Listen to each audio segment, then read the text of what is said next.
Hi, everyone. The federal courts are working overtime and a lot of regulations are falling by the wayside because of it. Yesterday, on Monday, a federal court in Louisiana overturned the LNG pause that had been put in place by the Biden administration a few months ago that effectively froze new permits for LNG exports. This is a big decision. I'll come back to that in just a minute. So if you don't know me, my name is Robert Bryce. I've been speaking about energy and power for more than 30 years. I've written 6 books. I give you the facts and the numbers, not the spin about energy and power. I tell you what's really happening. I talk about the things you won't read in the big media outlets, including the New York Times. Okay, so back to this court decision in Louisiana, or rather, before I get to that, remember, it was just last Friday that the Supreme Court, in a 6-3 decision, overturned Chevron deference, the Chevron Doctrine, which had given a wide latitude to the administrative state to make rules. And the Supreme Court said, no. This is an overreach by the administrative state. Congress has to be more specific.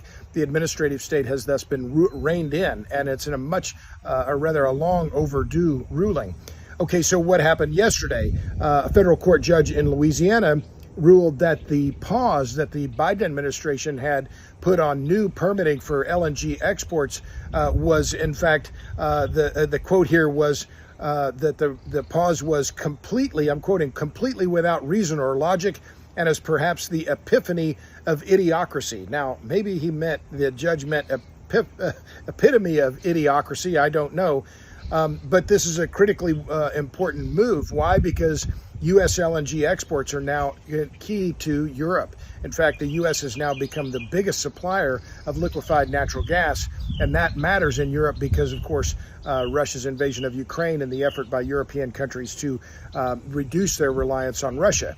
Further, over the last 4 years, U.S. LNG exports have roughly doubled, and they're expected to double again over the next 4 years. And remarkably, despite all these exports, natural gas prices have not risen. So the U.S. has an abundance of natural gas, and this gas has to go somewhere, and LNG exports are one of the ways to move that gas into profitable markets. So I'll stop there. This is a big decision, another big decision coming from the federal courts, this from a district court in Louisiana, but follows closely, of course, on the decision last Friday by the Supreme Court in the Robert Bryce decision. So I'll stop there. You know where to find me. I'm on Substack, robertbryce.substack.com. Thanks a lot.